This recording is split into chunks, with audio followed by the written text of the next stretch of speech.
Bien, bonsoir à tous et bienvenue pour ce compte-rendu un peu tardif d'un Conseil des ministres extraordinaire qui, vous le savez, a été destiné à présenter la loi spéciale. Et je commencerai donc en vous citant les mots du président de la République. Président de la République qui a indiqué qu'une loi spéciale, comme vous le savez, n'était pas un budget, que ça ne réglerait pas les problèmes du déficit et qu'au contraire, ça créerait des problèmes sur les priorités du pays. Ce n'est donc pas satisfaisant, là encore, ce sont ses mots. Et il a indiqué que nous devrions, au plus vite en janvier, donner un budget à la nation. Un budget qui devra tenir l'objectif du 5% de déficit et financer nos priorités. Cette loi spéciale acte donc, je continue à le citer, la volonté du gouvernement de donner leur chance à d'ultimes négociations. Voilà.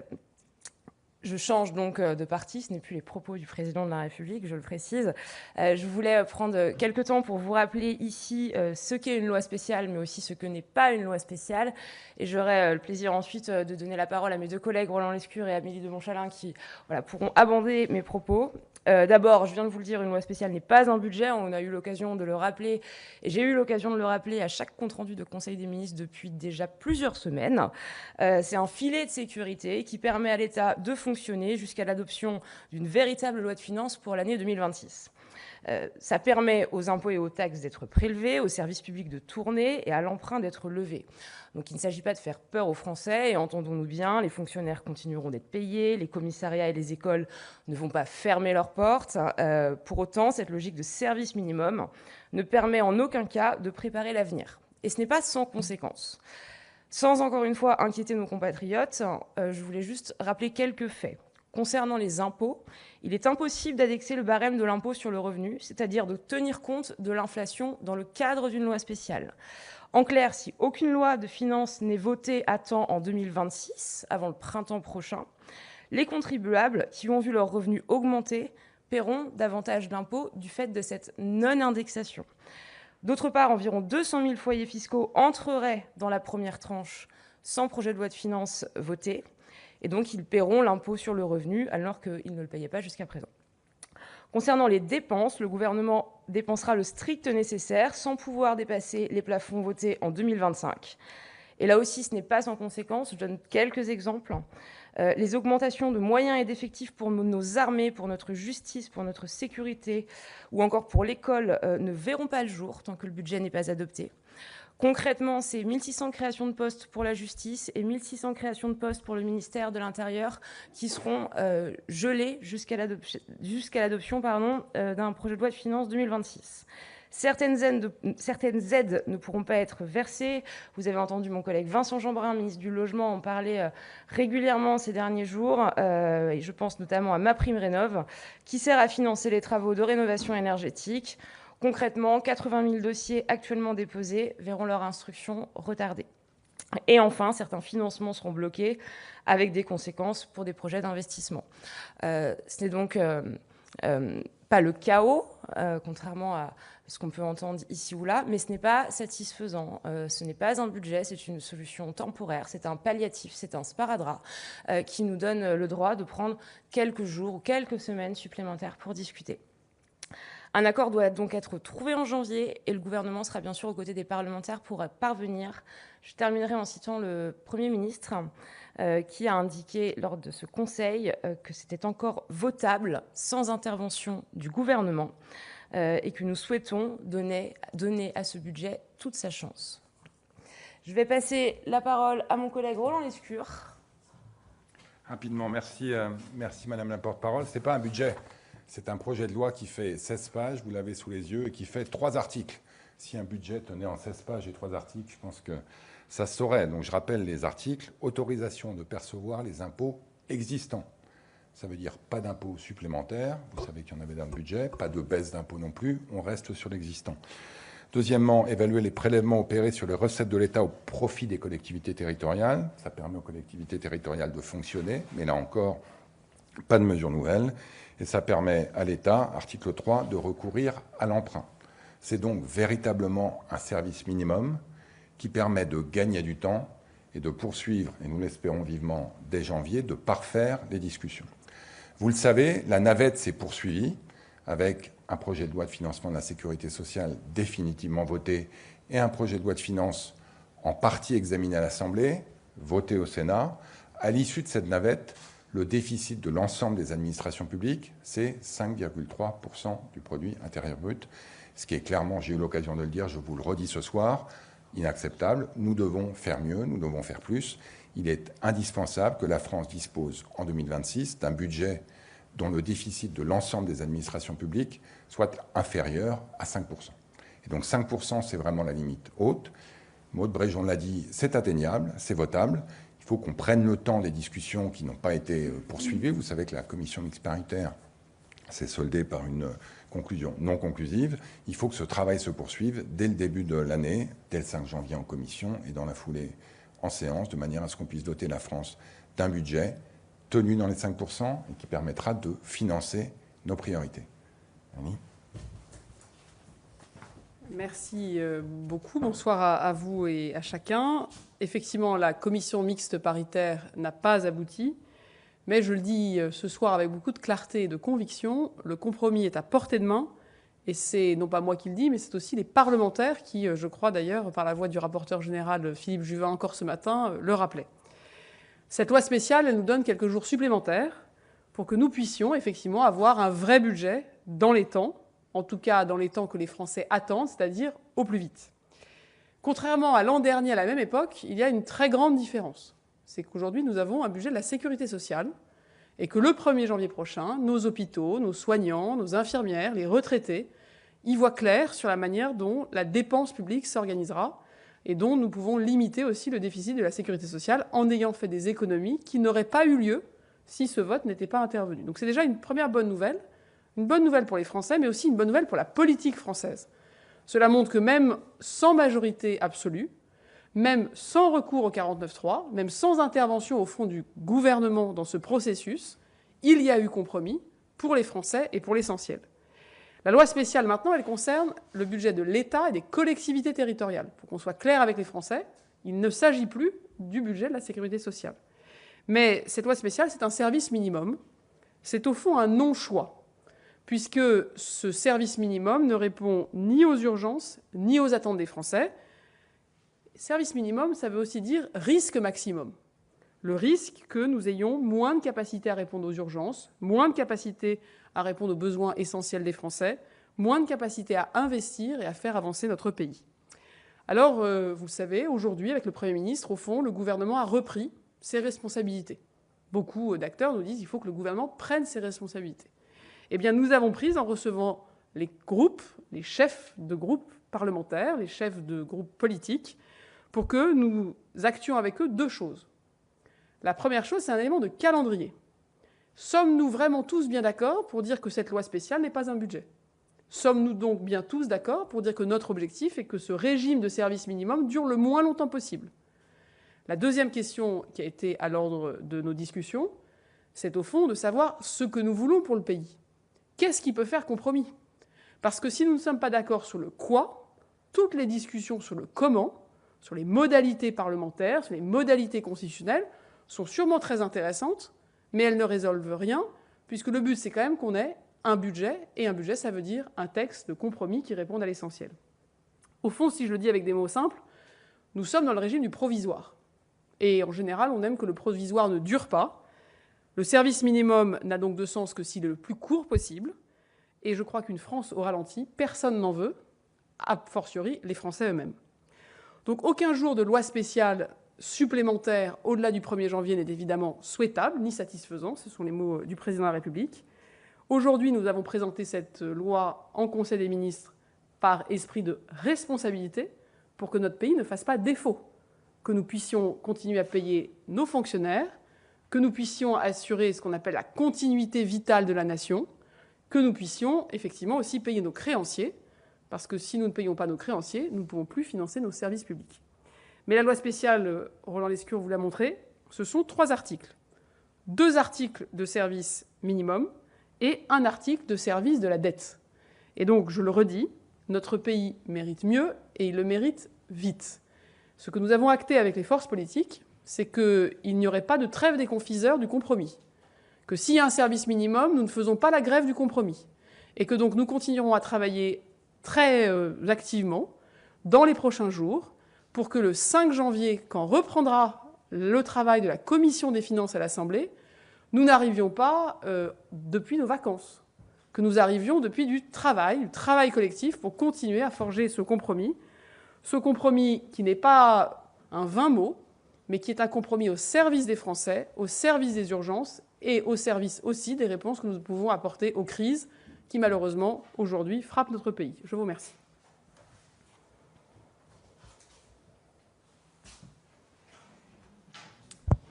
On va passer aux questions, si vous le voulez bien. Bonsoir, Audrey Tison, France Info. Vous avez l'ambition de passer un budget en janvier, si je comprends bien. Comment comptez-vous passer un budget en moins d'un mois, sachant qu'il faut passer par l'Assemblée, le Sénat, peut-être un dernier mot à l'Assemblée?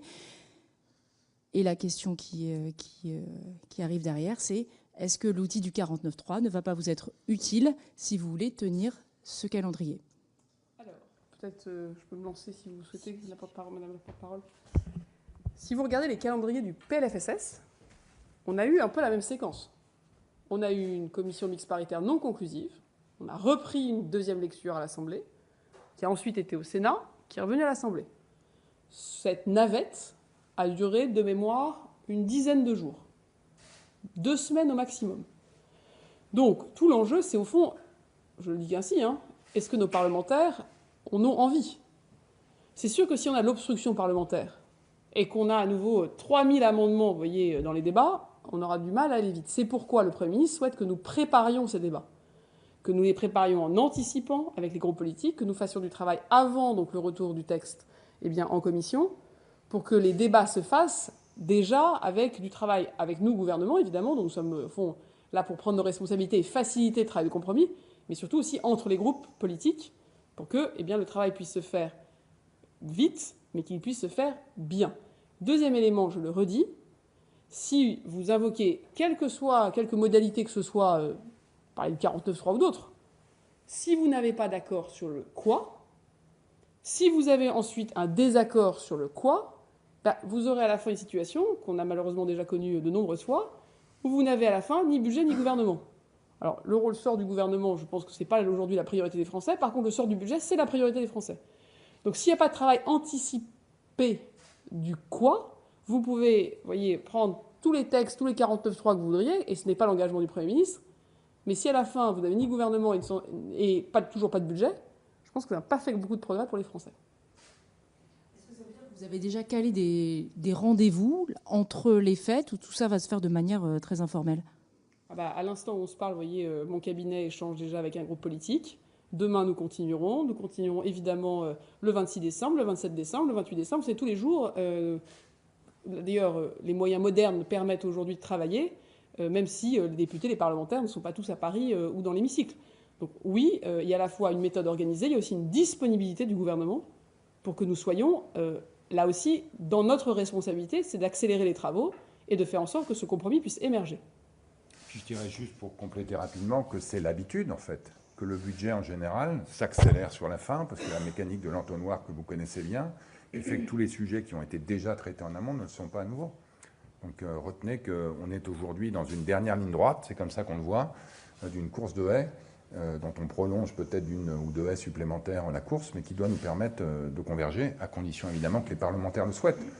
Moi je pense que les parlementaires vont le souhaiter, puisqu'on le sait, l'alternative, qui est une loi spéciale qui dure, n'est pas une alternative durable, en fait. Bonsoir. Concrètement, juste pour être bien clair, est-ce que le 49.3 pourrait être utilisé courant janvier pour faire adopter un nouveau texte budgétaire? Est-ce qu'il est au contraire complètement écarté? Est-ce que vous en avez parlé? Alors, vous savez, quand nous, on était à Matignon avec mon collègue Roland Lescure, avec le Premier ministre, ensuite les groupes politiques ont été, je crois, répondre à des questions des journalistes. Donc je vous laisse peut-être écouter ce que chacun de ces groupes ont dit, de ce qu'ils ont retenu, de ce qu'ils ont dit avoir demandé, de ce qu'ils ont dit vouloir pour le pays. Donc ça, c'est déjà à eux d'en parler, pas à nous. La deuxième chose, c'est que la Constitution est la Constitution. Donc moi, ce soir, je ne suis pas là pour faire un débat de constitutionnalistes. Je crois que ce n'est pas notre rôle. Notre rôle, c'est de rappeler qu'on peut se perdre en conjecture, qu'on peut remplir des pages et des pages de journaux et remplir des heures et des heures de télévision avec des débats juridiques. Tant que nous n'aurons pas trouvé le point d'atterrissage qui fait compromis, aucune des modalités d'adoption, aucune, ne permettra de satisfaire la priorité, c'est qu'on ait un budget. Dit autrement, un 49.3, si le texte qui est soumis au 49.3 ne fait pas compromis, vous avez à la fois évidemment une censure du gouvernement, mais vous avez aussi, au fond, un texte qui n'est toujours pas adopté.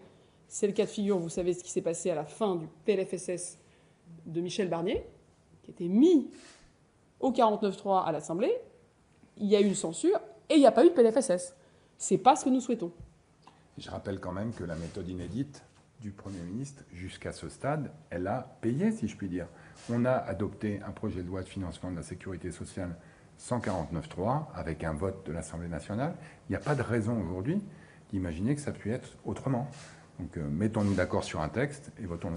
Et je crois que c'est au fond à chacun des groupes politiques de beaucoup plus répondre à la question que vous posez. Quelle est pour eux l'ambition qu'ils ont? Quelle est la position qu'ils prennent? Alors effectivement, aujourd'hui, ils pourraient vous dire que les travaux d'atterrissage ne sont pas complètement finalisés, mais assez vite, notre but, c'est qu'ils le soient pour le 5 janvier et qu'à ce moment-là, on y voit clair sur les positions des uns des autres. Est-ce que le Premier ministre, à ce moment-là, de votre côté, du coup, a renoncé une nouvelle fois à l'utilisation du 49.3 durant ce Conseil des ministres? On peut redire ce qui est dit régulièrement en compte-rendu de Conseil des ministres. Le sujet n'est pas de savoir aujourd'hui comment est-ce qu'on adopte le budget. Le sujet, c'est de savoir ce qu'on met dans le budget. Et donc, on évoque toutes les semaines ici la question de l'utilisation ou non du 49.3. Et la réponse, elle n'a pas changé.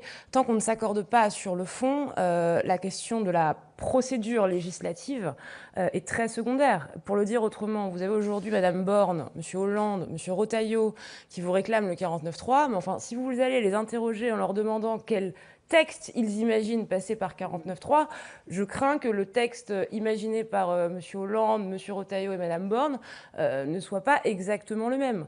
Et donc, tant qu'il n'y a pas ce travail de convergence-là, on peut se perdre en conjecture sur les différents moyens constitutionnels de passer un texte.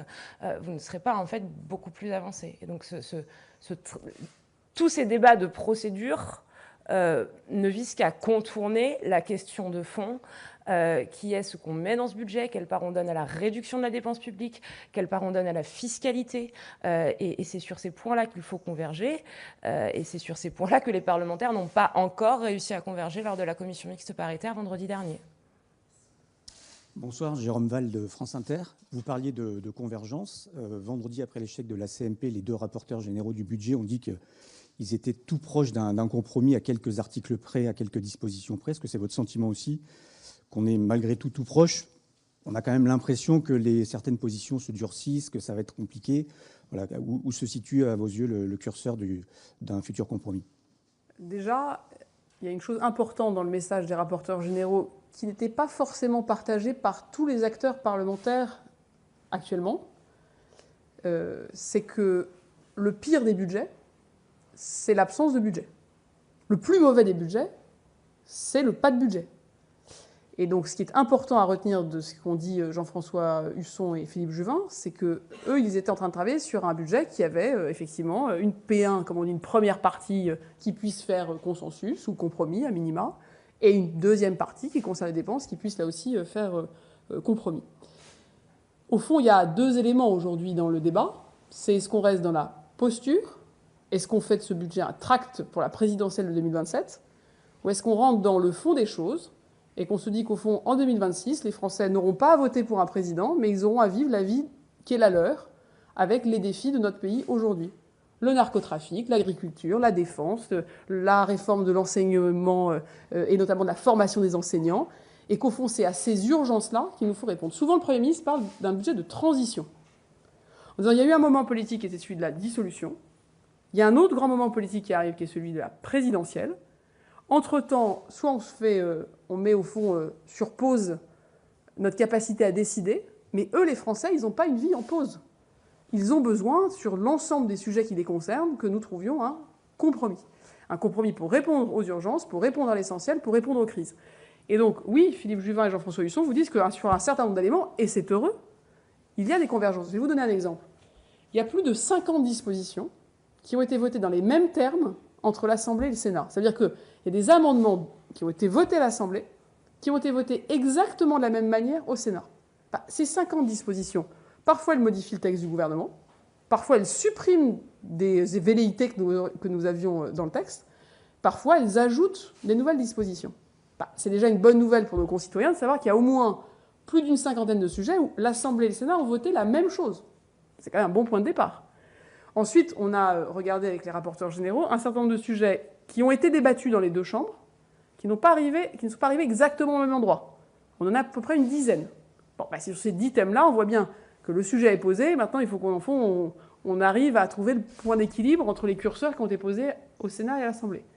Et puis, il y a un certain nombre de sujets qui sont dans le débat public, sont portés par certains, et qui, on le voit bien, seront nécessaires à mettre dans le compromis pour qu'à la fin, tout le monde puisse faire un pas et avancer. Donc, moi, je le redis, que les rapporteurs généraux, et ils ont fait un travail que je veux ici vraiment respecter, considérer et rappeler, puissent continuer à faire ce travail, c'est essentiel. Mais la clé, c'est pas juste, vous voyez, que les rapporteurs généraux se mettent d'accord, c'est que les forces politiques, qui sont ensuite dans les deux hémicycles, reconnaissent ce travail commun comme un compromis.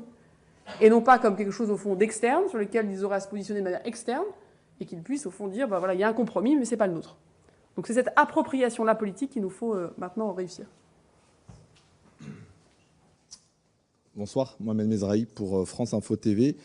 Ma question, j'en ai plusieurs. Combien coûte un jour de loi spéciale à l'État ? Vous avez dit, Madame Montchalin, que ça avait un coût. Éric Coquerel dit que ça peut rapporter, lui, de l'argent, au contraire.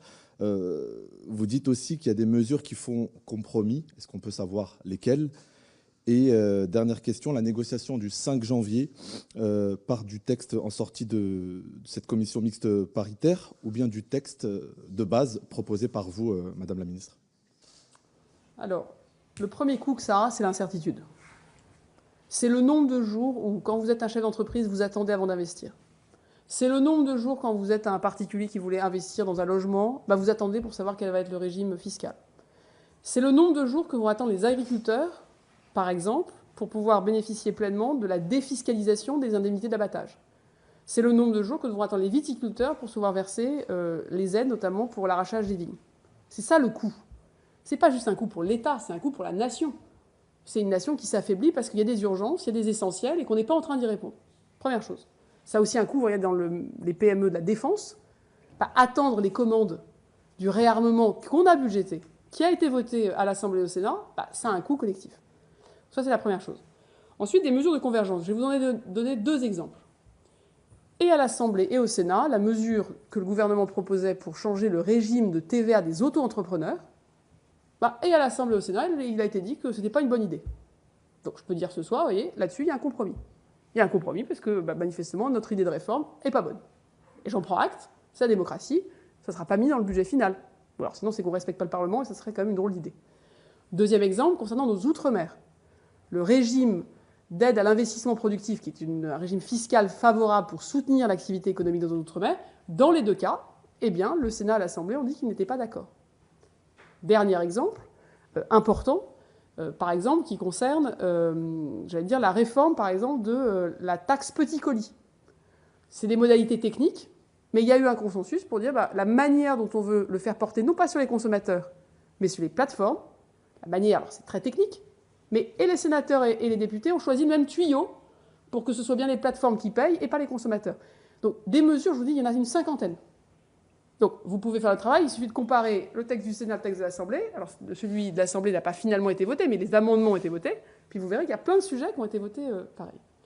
Votre dernière question concernait... Quel texte ? Sur le texte du Sénat. Alors, on repart du texte du Sénat. C'est le principe de la navette, c'est que c'est le dernier texte voté. Et donc c'est un texte, comme l'a dit Roland Lescure, qui demande du travail, parce que si on le prenait, si on avait fait un 49.3 cet après-midi sur le texte du Sénat, on aurait un déficit à 5,3%. Vous voyez que ce n'était pas une solution. Donc c'est aussi pour ça qu'il faut qu'on différencie, vous voyez, le comment. Tous les gens qui vous disent, il n'y avait qu'à faire un 49.3 aujourd'hui, mais je veux dire, sur quel texte ? Le dernier texte qui est dans la navette ne nous convient pas, et je crois ne convient pas au pays. Non mais juste un mot de là.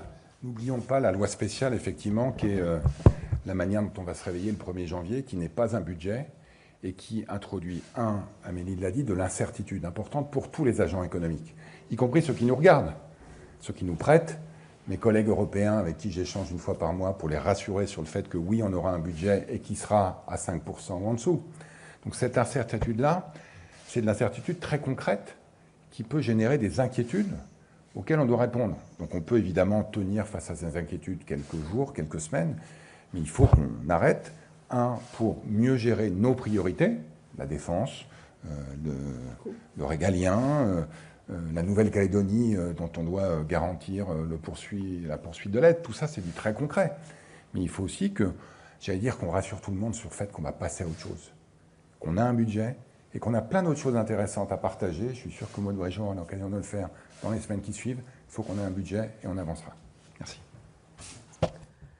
Bien, je vous remercie. Alors, je pense que cette fois, je peux vous dire joyeux Noël sans trop prendre de risques. Et